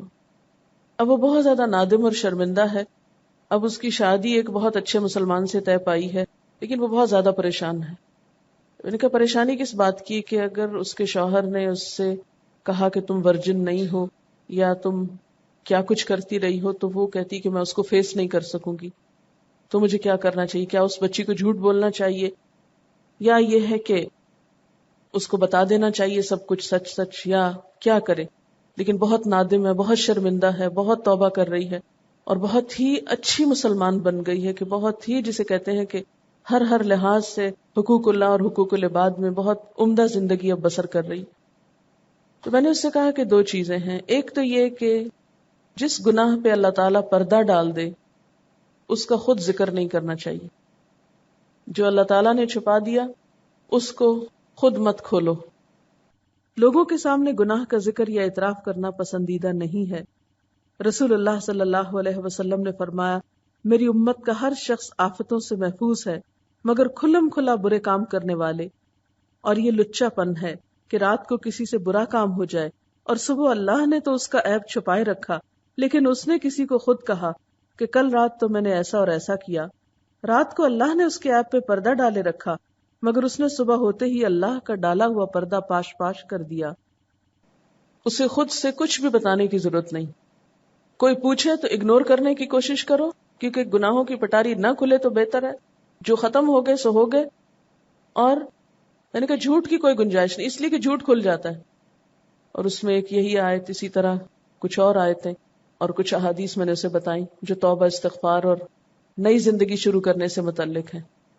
اور اگر یہی آیت آپ دیکھیں کہ قل یا عبادی الذین اسرفوا علی انفسہم لا تقنطوا من رحمت اللہ ان اللہ یغفر الذنوب جميعا، اگر اللہ سارے گناہ معاف کر دیتا اور ایک شخص پچھلے گناہوں والی زندگی کو چھوڑ دیتا ہے اور اس پر وہ نادم ہے، شرمندہ ہے، اور کہتے ہیں نا کہ اگر کوئی شخص کسی انسان سے معافی مانگتا ہے اور وہ اس کو معاف نہیں کرتا تو قیامت کے دن وہ اس حال میں آئے گا کہ اللہ تعالیٰ کی ہر رحمت سے مایوس ہوگا. اللہ تعالیٰ بھی اس پر رحمت نہیں کرے گا، اللہ تعالیٰ بھی اس کو معاف نہیں کرے گا جو بندوں کو معاف نہیں کر سکتا. رسول اللہ صلی اللہ علیہ وسلم نے بیان کیا کہ ایک شخص نے یہ کہا کہ قسم ہے خدا کی فلاں شخص کو خدا نہیں بخشے گا، اور اللہ تعالیٰ نے فرمایا کون ہے جو مجھ پر قسم کھا کر کہتا ہے کہ میں فلاں آدمی کو نہیں بخشوں گا، بس میں نے بخش دیا فلاں شخص کو اور ضائع کیا تیرے عمل کو. تو بہرحال اس کے بعد وہ بہت مطمئن ہوگی، بہت خوش ہو گئی کہ الحمدللہ ایک سولوشن ہے. کیونکہ ہم بعض اوقات اپنے لیے خود مصیبتیں شروع کرتے ہیں، بہت سچے اور بہت نیک بننے کی پھر کوشش کرتے ہیں، کیونکہ انسان کی عادت ہے. اور یہ اس لیے بھی ہے کہ جب کوئی گناہ کر لیتا ہے نا انسان، تو اس کے اوپر اتنا بوجھ پڑتا ہے. جب خصوصاً اللہ کی معرفت حاصل ہوتی ہے، معرفت نہیں ہوتی تو گناہ بہت ہلکا نظر آتا ہے، گناہ ہی نہیں نظر آتا. انسان ایسا ڈھیٹ ہوتا ہے، سوچتا ہے میں نے کیا کیا، سب لوگ کرتے ہیں، میں نے کوئی انوکھا کیا. وہ سب کی بات کر کے اپنے گناہ کو بہت چھوٹا سمجھتا ہے. ابن مسعود فرماتے ہیں مومن اپنے گناہوں کو یوں سمجھتا ہے جیسے وہ ایک پہاڑ کے نیچے بیٹھا ہو اور ڈرتا ہو کہ کہیں اس پہ گر نہ پڑے، اور فاجر اپنے گناہوں کو ایسے سمجھتا ہے جیسے ایک مکھی ہو جو اس کی ناک پہ بیٹھ گئی ہو. پھر انہوں نے اپنے ہاتھ کے اشارے سے بتایا کہ اس نے اس طرح کر کے مکھی کو ناک سے اڑا دیا. لیکن جس انسان کو سچے معنوں میں اللہ تعالیٰ کی معرفت ہوتی ہے، اس کو اپنا گناہ چھوٹا نہیں نظر آتا کبھی.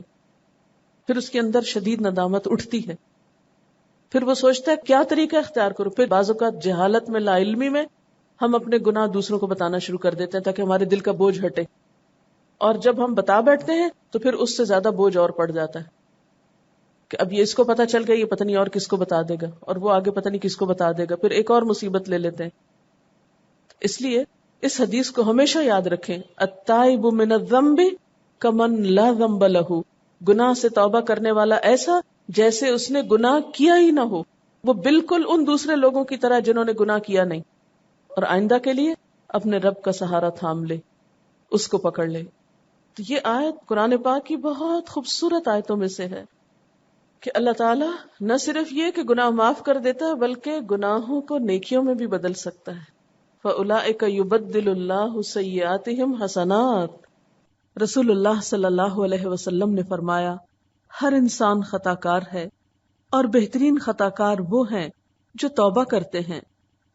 جب کوئی بندہ سچے دل سے اللہ کی طرف پورے اخلاص کے ساتھ پلٹتا ہے تو اللہ تعالیٰ گناہوں کو بھی نیکیوں میں بدل دیتا ہے، وہ بھی انسان کی حسنات میں ڈال دے گا.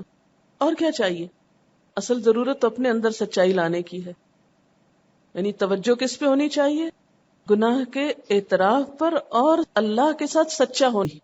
گناہوں کو معاف کرنے والا ہے، وقابل التوب، توبہ قبول کرنے والا ہے، شدید العقاب، سخت سزا دینے والا ہے، ذی الطول، صاحب فضل ہے، لا الہ الا ہو، اس کے سوا کوئی الہ نہیں، الیہ المصیر، اسی کی طرف لوٹنا ہے.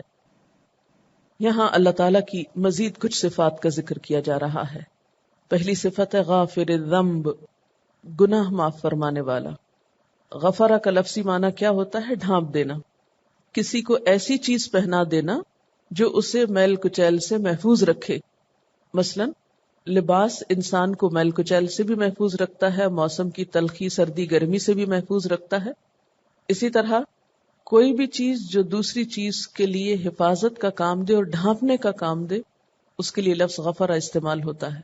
تو غافر الذنب، اللہ تعالی گناہوں کو ڈھانپنے والا ہے، معاف کرنے والا ہے، یعنی ان کو ڈھانپ دینے والا ہے، اس طرح چھپا دینے والا ہے کہ اس کے بعد کسی کو اس گناہ کا پتہ ہی نہ چلے. التائب من الذنب کمن لا ذنب لہ، اور اسی وجہ سے یہ کہا جاتا ہے کہ اگر گناہ ہو جائے تو اس کا ذکر کسی سے نہ کیا جائے. جب اللہ تعالیٰ نے چھپا دیا، ڈھانپ دیا، معاف کر دیا، تو پھر اسے خود مت کھولو. اس کے بارے میں ابن کثیر نے ایک واقعہ لکھا ہے کہ اہل شام میں سے ایک بہت باروب اور قوی آدمی تھا اور حضرت عمر رضی اللہ تعالیٰ عنہ کے پاس آیا کرتا تھا. کچھ عرصے تک وہ نہ آیا تو حضرت عمر نے لوگوں سے اس کا حال پوچھا. لوگوں نے کہا امیر المؤمنین اس کا حال نہ پوچھیے، وہ تو شراب میں بدمست رہنے لگا ہے. حضرت عمر رضی اللہ تعالیٰ عنہ نے اپنے کاتب کو، منشی کو بلایا اور کہا کہ اسے خط لکھو. اور خط کیا تھا؟ عمر بن خطاب کی طرف سے فلاں بن فلاں کے نام، سلام علیک. اس کے بعد میں تمہارے لیے اللہ کی حمد پیش کرتا ہوں جس کے سوا کوئی معبود نہیں، وہ گناہوں کو معاف کرنے والا، توبہ کو قبول کرنے والا، سخت عذاب والا، بڑی قدرت والا، اس کے سوا کوئی معبود نہیں، اسی کی طرف لوٹ کر جانا ہے. یعنی خط میں یہی آیات لکھی، بس اتنا سا مختصر ترین خط. پھر حاضرین مجلس سے کہا کہ سب مل کر اس کے لیے دعا کرو. یعنی کتنی خیرخواہی ہے نا. ہم کسی کے لیے ایسا سوچتے ہیں؟ ہم تو بیٹھ کے سب باتیں بنانا شروع کر دیں. اچھا وہ شرابی ایسا ویسا، اس کے تو آثار ہی ایسے دکھائی دیتے تھے، اور وہ تو یعنی سب مل کے خوب دل کی بڑھائش نکال کے یہ سوچیں گے کہ ہاں ہم نے حق ادا کر دیا اور پاک باز ہونے کا اپنے دوسرے کی برائیاں کر کے. لیکن عمر رضی اللہ تعالیٰ عنہ نے اس کی اصلاح کے لیے خط لکھا اور اس کے ساتھ سب سے کہا اس کے لیے دعا کرو کہ اللہ تعالیٰ اس کے دل کو پھیر دے اور اس کی توبہ قبول فرما لے. فاروق اعظم نے جس قاصد کے ہاتھ یہ خط بھیجا اس کو ہدایت کی کہ یہ خط اس شخص کو اس وقت تک نہ دے جب تک کہ وہ نشے سے ہوش میں نہ آ جائے. یعنی صرف جا کے کام کرنے والی بات نہ کرنا کہ بس میں دے کے آ گیا. اس سے بھی کیا پتا چلتا ہے کتنی حکمت تھی ان کے طریقوں میں. اور ڈیوٹیفل ہونے کا مطلب صرف یہ نہیں ہوتا کہ ہم کام کر ڈالیں چاہے اس کا نتیجہ کچھ بھی نکلے. ڈیوٹیفل ہونے کا مطلب یہ کہ کام کو ایسے طریقے سے کیا جائے کہ جس کا کوئی پازیٹیو یا مثبت نتیجہ بھی نکلے. بہرحال انہوں نے دو باتیں کہیں. ایک تو یہ کہ نشے کی حالت میں مت دینا، اس کو اس وقت دینا جب نشے سے باہر آ جائے. دوسرا یہ کہ اس کا خط کسی اور کو نہیں دینا، کسی اور کے ہاتھ میں مت تھما کے آ جانا، اسی کو دینا. اب جب وہ شخص ہوش میں آیا اور اس قابل ہوا کہ خط پڑھ سکے تو قاصد نے اسے حضرت عمر رضی اللہ تعالیٰ عنہ کا خط دیا. اس نے خط پڑھا تو بار بار ان کلمات کو پڑھتا اور غور کرتا رہا، یعنی دہراتا رہا اسی آیت کو کہ اس میں مجھے سزا سے ڈرایا بھی گیا ہے، معاف کرنے کا وعدہ بھی کیا گیا ہے. پھر رونے لگا اور شراب نوشی سے باز آ گیا اور ایسی توبہ کی کہ اس کے بعد شراب کے پاس بھی نہ پھٹکا. حضرت فاروق اعظم کو جب اس بات کی خبر ملی تو لوگوں سے فرمایا ایسے معاملات میں تم سب کو اسی طرح کرنا چاہیے. یعنی جب کسی کے گناہ یا غلطی کا پتہ چلے تو ایسی ہی خیرخواہی کرنی چاہیے کہ جب کوئی بھائی کسی لغزش میں مبتلا ہو جائے تو اس کو درستی پر لانے کی فکر کرو، یعنی اس کو اس کے حال پہ چھوڑ نہ دو، اس کو اللہ کی رحمت کا بھروسہ دلاؤ، اللہ سے اس کے لیے دعا کرو کہ وہ توبہ کر لے، اور تم اس کے مقابلے پر شیطان کے مددگار نہ بنو، کیونکہ شیطان تو یہ چاہتا ہے کہ دوسرا انسان اس کے ہتھے چڑھا رہے اور غلط کام کرتا ہی رہے. یعنی اس کو برا بھلا نہ کہو یا اس کو غصہ نہ دلاؤ، اسے دین سے دور نہ کرو، اس کو اس کے گناہ پر آر نہ دلاؤ، یہ چیز اسے دین سے دور کر دے گی. آج ہم مسلمانوں نے ان نصیحتوں کے خلاف بالکل الٹ عمل کرنا شروع کر دیا. کوئی بھی انسان ہے، سیدھے رستے پہ چلتے چلتے کسی وقت بھی شیطان کے ہاتھوں ٹریپ ہو کر غلط رستے پہ جا سکتا ہے. ایسے میں کیا لوگ صرف تماشائی بن کے دیکھا کریں یا خیرخواہی کیا کریں؟ اور خیرخواہی کا طریقہ کیا ہے؟ بہترین طریقہ اللہ کی کتاب ہی کے ساتھ کسی کی رہنمائی کرنا. اللہ کا کلام ہی ایسی چیز ہے جو دوسروں کو سمجھا سکے.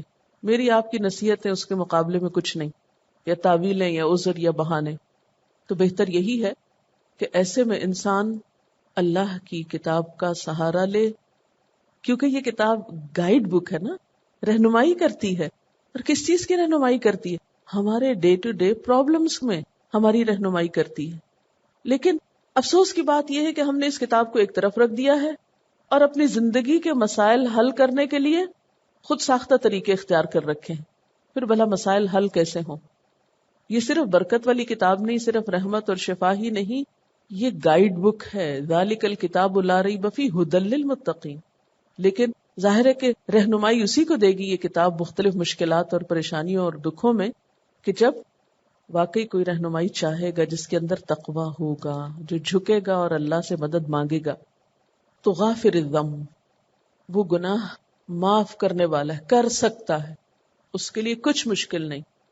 وقابل التوب، توبہ قبول کرنے والا ہے. غافر الذنب، قابل التوب، لفظی ترجمہ تو ایک جیسے ہی لگتا ہے. دیکھیں نا، جب ہم کہتے ہیں گناہ معاف کرنے والا ہے، توبہ قبول کرنے والا ہے، تو دونوں میں فرق کیا ہے؟ ایک ہی بات لگتی ہے، لیکن تھوڑا سا فرق ہے. ایک تو یہ کہ ایک صفت دوسری صفت کے لیے بطور تاکید بھی ہے، یعنی اس میں مزید سٹریس پیدا ہو جاتا ہے، بات میں وزن پیدا ہو جاتا ہے، زیادہ یقین دہانی ہو جاتی جب بات میں ذرا تکرار آ جاتی ہے. لیکن ایک ہی مطلب کے لیے یا ایک ہی بات کے لیے دو الگ الگ لفظ بھی لائے گئے ہیں. اب غافر الذنب سے معنی یہ بھی لیا جا سکتا ہے کہ جو کچھ ماضی میں ہو چکا ان سب گناہوں کو معاف کرنے والا ہے. اور قابل التوب، مستقبل میں اگر پھر غلطی ہو گئی تو توبہ قبول کر سکتا ہے، آئندہ بھی توبہ قبول کرے گا.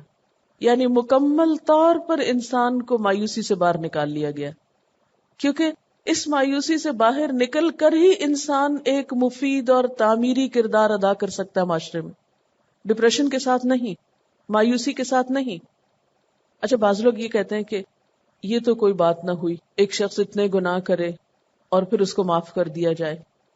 تو بعض لوگوں کا خیال یہ کہ یہ کوئی فیئر بات نہیں، یہ کوئی انصاف والی بات نہیں کہ ایک شخص جو گناہ نہ کرے اور ایک وہ جو ڈھیروں گناہ کرے تو اس کو بھی معاف کر کے اس کی طرح کر دیا جائے جس نے کوئی گناہ نہ کیا ہو یا کم گناہ کیے ہو. چلیے مان لیتے ہیں آپ کی بات، لیکن پھر آپ بتائیے کہ آلٹرنیٹ کیا ہے؟ کیا ایک شخص جس سے غلطی ہو چکی اس کو اسی جہنم میں پھینک دیا جائے؟ یہ تو کوئی حل نہیں. اور دوسری بات یہ کہ یو نیور نو کہ اگر کسی شخص کے پچھلے گناہ معاف ہو جاتے ہیں تو آئندہ زندگی میں وہ کتنے پروڈکٹیو کام کر سکتا ہے، اور ہو سکتا ہے وہ نیکیوں میں اس شخص سے کہیں آگے بڑھ جائے جس نے کل تک کوئی خاص گناہ کیے ہی نہیں تھے، کیونکہ اس شخص کو اپنی نئی زندگی کی ایک قدردانی بھی ہوگی، اس کے اندر ایک عاجزی بھی ہوگی، کیونکہ گناہوں کا اعتراف بندے کو اندر سے توڑ دیتا ہے. اس عاجزی کے ساتھ، قدردانی اور شکر گزاری کے ساتھ، اللہ کی محبت کے ساتھ جب وہ آگے بڑھے گا تو ہو سکتا ہے اور بہت ممکن ہے کہ وہ دوسرے لوگوں کے مقابلے میں نیکی میں بہت آگے نکل جائے. اور اس میں ایک نہیں کئی مثالیں ہیں صحابہ کرام کی. مثلا حضرت عمر رضی اللہ تعالیٰ عنہ جو حضور صلی اللہ علیہ وسلم کو قتل کرنے کے ارادے سے گھر سے نکلے تھے، تو یہ ارادہ ہی بہت خطرناک تھا اور بہت بڑا جرم تھا اس زمین پر. خدا نہ خواستہ اگر وہ اس ارادے میں پورے اتر جاتے، لیکن کسی نبی کے قتل کا ارادہ بھی ایک گناہ تھا. اب اگر ان کی معافی نہیں ہوتی تو وہ عمر فاروق کیسے بنتے؟ ان سے خلق خدا کو جو فائدہ پہنچا وہ کیسے پہنچتا اگر وہ اسی گناہوں کی زندگی میں ہی ڈوبے رہتے اور ان کی پچھلی معافی نہ ہوتی؟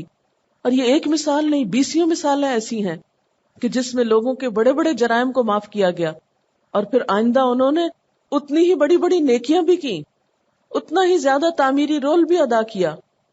اس لیے یہ معاملہ تو اللہ کا ہے، وہ اس کی اپنی مخلوق ہے، جس کو جیسے چاہے معاف کرے. اس میں میں اور آپ کون ہے اعتراض کرنے والے؟ میرا اور آپ کا علم یا تجربہ یا حکمت وہ تو نہیں جو اللہ تعالیٰ کی ہے. اس کو پتا ہے کہ ایک توبہ کسی انسان کے لیے کتنی باعث رحمت ہو سکتی، کیونکہ اللہ تعالیٰ کیا چاہتے ہیں کہ انسان اس دنیا پر ایک مفید اور تعمیری زندگی بسر کریں، نہ کہ گناہوں کے ڈپریشن میں ڈوب کے ایسی زندگی کہ جس سے وہ خود بھی بیزار ہوں اور دوسرے بھی. اچھا، اب دیکھیے کہ انسان جب بھی کوئی گناہ کرتا ہے تو اس کا نتیجہ کیا ہوتا ہے؟ دل پہ ایک سیاہ نقطہ لگتا ہے، ایک اندھیرا چھاتا ہے، وہ غم میں بدلتا ہے، ندامت میں بدلتا ہے. اس غم اور ندامت سے مایوسی جنم لیتی، اس مایوسی سے پھر انسان ہر ایک سے بیزار ہونے لگتا ہے، حتیٰ کہ اپنے آپ سے بھی بیزار ہونے لگتا ہے. اسی لیے بعض اوقات ہم دیکھتے ہیں کہ ایسے لوگ پھر سوئسائڈ کر لیتے ہیں، ان کو زندہ رہنے کی کوئی امید نظر نہیں آتی. تو آپ خود سوچیں کہ ایک انسان جو اللہ کی خوبصورت تخلیق، جس کے پاس عقل، ذہن، ذہانت، طرح طرح کے ٹیلنٹس، جو اس دنیا میں انسانوں کو بے پناہ فائدہ دے سکتا ہے، وہ شخص صرف اندھیروں اور مایوسی میں اپنے آپ کو ہلاک کر ڈالے، یہ تو کوئی درست اپروچ نہیں. اس کا کوئی علاج ہونا چاہیے. اس کے لیے امید کا راستہ توبہ کا راستہ ہی ہے. جو چیز اس کو امید دلاتی ہے وہ توبہ ہے. اچھا، توبہ کا نتیجہ کیا نکلتا ہے؟ کہ انسان سکون محسوس کرتا ہے. ایک امام کا قول ہے کہ جب وہ اپنے کسی کام میں گرانی یا مشکل یا رکاوٹ پاتے تو دن میں بعض اوقات ہزار بار بھی استغفار کرتے اور کام آسان ہو جاتا. آپ بھی آزما کے دیکھ لیجیے، کیونکہ یہ تو حدیث میں آتا ہے نا کہ جو شخص استغفار کو لازم کرے گا اللہ تعالیٰ اس کے لیے ہر مشکل سے نکلنے کا راستہ بنا دے گا. لیکن عموماً ہم مشکلات سے نکلنے کے لیے بندوں کا سہارا ڈھونڈتے ہیں، اس سے ڈسکس کر، اس سے مسئلہ بیان کر، اور اللہ کی طرف رجوع نہیں کرتے. اب بندے بیچارے تو خود فقیر ہیں، وہ کیا کریں گے آپ کے لیے؟ لہٰذا اگر انسان کثرت سے استغفار شروع کر دے اور اس مایوسی کے عالم میں سب کچھ چھوڑ کر صرف استغفار پر کنسنٹریٹ کرے، تو آپ دیکھیں گے کہ لازمی طور پر دل کا بوجھ ہٹے گا. کیونکہ گناہ نے دل پہ بوجھ ڈالا نا، تو وہ استغفار سے دل کا بوجھ ہٹنے لگے گا. اور جب وہ بوجھ ہٹے گا، ایک روشنی سی پیدا ہوگی، انسان اللہ تعالیٰ کے قریب اپنے آپ کو محسوس کرے گا. وہ بوجھ کا مارا دبا ہوا اٹھ کے بیٹھ جائے گا. بالکل ایسے ہی جیسے ایک پودے کے اوپر موسم بہار آ جائے اور اس کے اندر سے پتے اور پھول نکلنے لگے. بالکل اسی طرح استغفار ایک مایوس انسان کو امید کی چمک دیتا ہے، روشنی دیتا ہے، اور وہ اٹھنے لگتا ہے، مسکرانے لگتا ہے. اس کے اندر زندہ رہنے کی ایک امنگ پیدا ہوتی ہے. وہ آگے بڑھتا ہے، نعمتوں کی قدر کرتا ہے، اور اللہ تعالیٰ نے جو قوتیں اس کو دی ہیں بطور انسان کے، ان قوتوں سے وہ فائدہ اٹھانے لگتا ہے. اور زندگی میں وہ ایک تعمیری رول ادا کرتا ہے. وہ اپنے لیے فائدہ مند ہوتا ہے، وہ دوسروں کے لیے فائدہ مند ہوتا ہے. وہ اپنا بوجھ دوسروں پہ نہیں ڈالتا، کیونکہ ڈپریسڈ انسان دوسروں پہ ایک مصیبت ہو جاتا ہے، بلائے جان ہو جاتا ہے، دوسروں پہ بوجھ بن جاتا ہے. وہ دوسروں پہ بوجھ بننے کی بجائے اب کیا کرنے لگتا ہے؟ زیادہ سے زیادہ دوسروں کے کام آنے لگتا ہے، دوسروں کی مدد کرنے لگتا ہے، دوسروں کی خدمت کرنے لگتا ہے. اب جس انسان کے اندر یہ اخلاق ہو کہ وہ ہر دم دوسروں کی مدد کے لیے آگے بڑھے، اس کو کتنی دعائیں ملیں گی، اس کو کتنی اپریسیشن مل سکتی. اب یہ پھر ایک دوسرا سرکل چل پڑا نا. پہلا کیا تھا؟ گناہوں کے اندھیرے میں مایوسی اور پریشانی اور ندامت اور کڑنا اور جلنا، اور اس میں اپنے آپ کو کھانا اور کوئی کام نہ کرنا اور کسی کام میں دل نہ لگنا. اب جب وہ اس سے باہر آیا تو اب ایک مفید کام کرنے لگا. اب وہ زندگی میں اپنی صلاحیتوں سے جب کام لیتا ہے تو اس کو ایک سینس آف اچیومنٹ ہوتی ہے، جس سے اس کے اندر قوت آتی ہے، پھر وہ آگے بڑھنے لگتا ہے. اور اس طرح وہ اپنی اس زندگی کو بھی فائدہ مند بناتا ہے، دوسرے انسانوں کے لیے فائدہ مند ہوتا ہے، اور ان ساری باتوں کے نتیجے میں اپنی آخرت میں کامیابی کی منزل کی طرف دوڑتا ہے. کیونکہ ندامت اور غم انسان کی صلاحیتوں کو گھن کی طرح کھا جاتا ہے. انسان کا ذہن ساکت ہو جاتا ہے، ترقی کا پہیہ جام ہو جاتا ہے، آگے بڑھنے کا عمل رک جاتا ہے، کریٹیوٹی ختم ہو جاتی ہے، اور بعض اوقات مایوسی کفر تک لے جاتی ہے. مایوسی کو کفر کہا گیا ہے کیونکہ انسان جب اللہ سے بندوں سے مایوس ہو جاتا ہے تو پھر وہ ایسی باتیں کرنے لگتا ہے، ایسے عمل کرنے لگتا ہے جس سے اس کے نقصانات بڑھتے چلے جاتے ہیں. ایک مشہور ڈاکٹر ہیں جوزف ایف مونٹیگنو، وہ کہتے ہیں کہ تمہیں السر اس سے نہیں ہوگا جو تم نے کھایا ہے، بلکہ اس سے ہوگا جو تمہیں کھائے جا رہا ہے. یعنی غم اور مصیبت سے بہت سی جسمانی بیماریاں بھی جنم لیتی ہیں، اور اس میں خاص طور پر السر کی بیماری. اسی طرح ایک لائف میگزین ہے، اس کے مطابق السر جو ہے دنیا میں ہلاک کرنے والی بیماریوں میں 10ویں نمبر پر ہے، یعنی جس سے بہت زیادہ ڈیتھس ہوتی ہیں. ظاہر ہے کہ جب السر ہو جاتا ہے تو کھایا ہوا بھی نہیں لگتا، جب کھایا ہوا جسم کو ہی نہیں لگتا تو طاقت ہی نہیں آتی، جب طاقت ہی نہیں تو کوئی کام ہی نہیں کر سکتے، جب کوئی کام ہی نہیں کر سکتے تو وہ اور زیادہ پریشانی بڑھتی ہے، اور اس کو آپ دوائیوں سے کاٹنے کی کوشش کرتے ہیں، وہ دوائیاں آپ کے السر کو اور بڑھانے لگتی ہیں، اور اس طرح انسان قدم بقدم ہلاکت کی طرف بڑھتا چلا جاتا ہے. اسی طرح کچھ اور بیماریاں، مثلا ارتھرائٹس، اس کے 4 عمومی وجوہات بتائی جاتی ہیں، مثلا اکیلا پن اور بے چینی، ازدواجی زندگی کے مسائل، مالی مسائل، اور عداوت، بغض اور کینہ. یعنی جن لوگوں کی سوچ نیگیٹو ہوتی ہے وہ پھر اس قسم کی بیماریوں میں مبتلا ہو جاتے ہیں. ڈیل کارنیگی کا کہنا ہے کہ جتنے امریکی خودکشی کرنے کی کوشش کرتے ہیں ان کی تعداد ان لوگوں سے زیادہ ہے جو 5 خطرناک ترین بیماریوں سے مر جاتے ہیں. یعنی دنیا میں جو خطرناک ترین جسمانی بیماریاں ہیں ان سے زیادہ ریٹ ہے ان مرنے والوں کا جو خودکشی کر لیتے ہیں. اور ان کا کہنا ہے کہ تحقیق سے یہ بات ثابت ہوئی ہے کہ فکر اور پریشانی امریکہ کی نمبر 1 جان لیوا بیماری ہے. آخری جنگ عظیم کے نتیجے میں ہمارے 10 لاکھ سپاہیوں میں سے 1/3 جنگ میں مارے گئے، یعنی 10 لاکھ میں سے 1/3 یعنی تقریباً 3.5 لاکھ. اسی دوران 20 لاکھ لوگ دل کی بیماریوں سے مر گئے. یعنی جنگ میں اتنے لوگ نہیں مرے جتنے دل کی بیماریوں سے مرے. ان 20 لاکھ لوگوں میں سے 10 لاکھ کی بیماری کی وجوہات فکر، پریشانی اور نروس ٹینشن تھی. اور یہ ساری چیزیں کس سے جنم لیتی ہیں؟ گناہوں کی کثرت سے اور توبہ کے تصور سے خالی ہونے سے. اور آپ دیکھیں نا، شیطان ہمارے ساتھ ہے. کوئی شخص ایسا نہیں جو یہ دعویٰ کر سکے کہ مجھ سے تو کبھی کوئی گناہ یا غلطی ہوئی نہیں. قدم قدم پہ ہوتی ہیں. اور جب انسان ہر قدم پر ندامت کے ساتھ پلٹتا ہے تو اللہ تعالیٰ پھر معاف کر دیتا ہے. قابل التوب، غافر الذنب، پچھلے سارے معاف ہو گئے، قابل التوب آئندہ معاف ہو سکتے ہیں. صرف یہ کہ تم اپنے تعمیری کاموں کو کرنے کے لیے آگے بڑھتے جاؤ.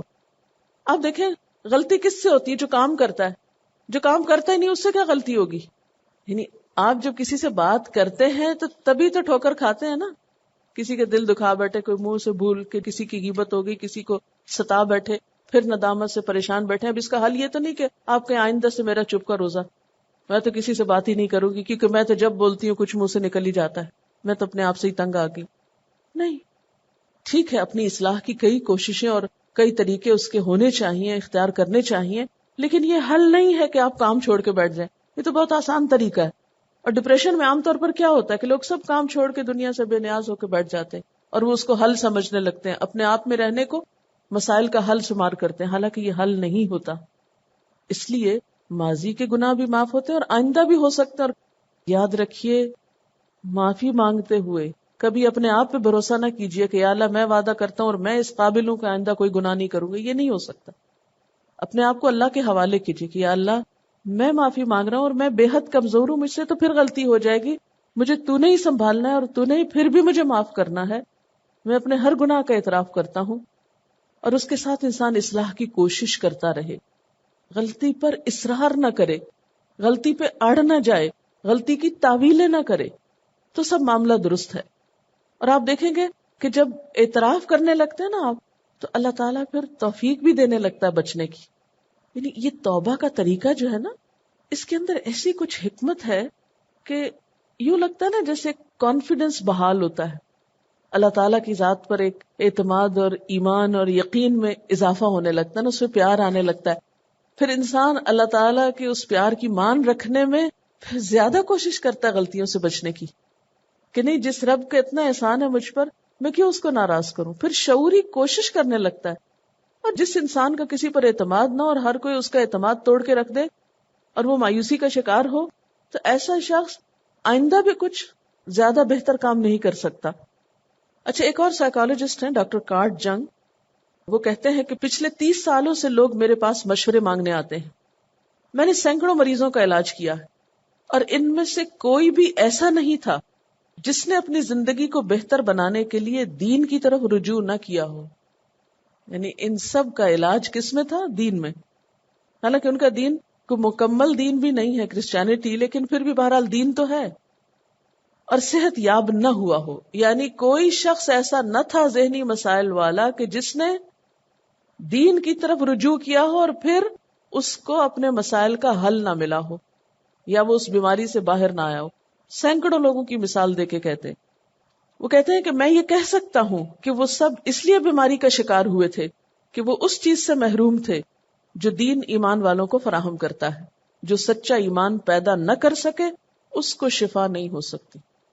کیونکہ دین بھی عقیدے کا نام ہے نا، ایک اعتماد اور یقین، اور ایک چاہے وہ درست ہے چاہے نہیں، لیکن اس کے اندر بھی یعنی اس سے ہمیں تعلق نہیں ہے اب کہ وہ درست دین ہے یا نہیں ہے، لیکن دین بہرحال انسان کو عقیدے کی بنیاد پر ایک ایمان جو نصیب کرتا ہے، اس کے ساتھ ان تمام مسائل کا حل نکلنے لگتا ہے. اب آپ دیکھیں بہت سے لوگ جو غلط طریقوں سے شفا حاصل کرنے کی کوشش کرتے ہیں، مثلا شرکیہ طریقوں سے، تو ان کو بھی شفا ہو جاتی ہے. کیوں؟ اس لیے کہ ان کا جو اعتماد اس چیز پر ہوتا ہے، وہ اعتماد ایک ایسی چیز ہے، ایک یقین کی کیفیت ایسی چیز ہے کہ جو انہیں اس مشکل سے باہر نکلنے میں مدد دیتی. ایک اخبار المسلمون کے مطابق دنیا میں 200 ملین افراد ڈپریشن کا شکار ہیں. یہ ایک ایسی بیماری ہے جس نے انسانیت میں تباہی برپا کر رکھی ہے. یہ بیماری امیر اور غریب، مشرقی اور مغربی شخص میں فرق نہیں کرتی، ہر طرح کے انسانوں پہ حملہ آور ہوتی ہے، جن میں سے کئی پھر خودکشی کر لیتے ہیں. ایک حالیہ تحقیق سے معلوم ہوا کہ ہر 10 افراد میں سے ایک ڈپریشن کا شکار ہوتا ہے، اور یہ خطرہ بوڑھوں کے علاوہ جوانوں میں بھی بڑھ رہا ہے. یعنی پہلے عموماً یہ ڈپریشن بڑی عمر کے لوگوں کو ہوتا تھا، کیونکہ اب وہ اپنی زندگی کی ہر خوشی سے عاری ہوتے جاتے تھے، لیکن اب ارلی ایج میں بھی اس کو ڈائگنوز کیا گیا. 1973 میں ہو کی رپورٹ کے مطابق دنیا کی 3% آبادی ڈپریشن کا شکار ہے. 1978 میں یہ شرح 5% تک بڑھ گئی، یعنی انکریز ہو رہی ہے دن بدن. اور حیرت انگیز بات یہ ہے کہ زیادہ تر یہ مرض ترقی یافتہ اقوام میں ہے، کیونکہ وہاں پر دین کی باہم رشتوں میں اعتماد کی کمی ہے. اور جب انسان کا کسی پر اعتماد ہی نہیں رہتا تو پھر وہ اس کے لیے جینے کی کوئی امنگ یا ہوپ باقی نہیں رہتی. غافر الذنب وقابل التوب، گناہوں کا معاف کرنے والا ہے، توبہ قبول کرنے والا ہے، شدید العقاب، سخت سزا دینے والا بھی. اب آپ دیکھیں کہ ایک طرف رحمت کی بات کر کے، توبہ کی بات کر کے، دوسری بات بھی کر دی گئی. کیوں؟ اس لیے کہ صرف امید کی بات انسان کو گناہوں پہ دلیر کر دیتی، اور صرف خوف کی بات انسان کو مایوسی میں مبتلا کر دیتی. تو انسان کو دونوں کیفیات کے بیچ میں رکھا گیا، اور یہی ایک اعتدال کا راستہ ہے کہ ایک طرف انسان امید بھی رکھے لیکن دوسری طرف اللہ کا ڈر بھی ہو اس میں. جیسا کہ سورۃ الحجر میں آتا ہے، نبئ عبادی انی انا الغفور الرحیم وان عذابی هو العذاب العلیم. میرے بندوں کو بتا دو کہ بے شک میں غفور الرحیم ہوں اور بے شک میرا عذاب دردناک عذاب ہے. لیکن ظاہر ہے کہ شدید العقاب وہ کس کے لیے ہے؟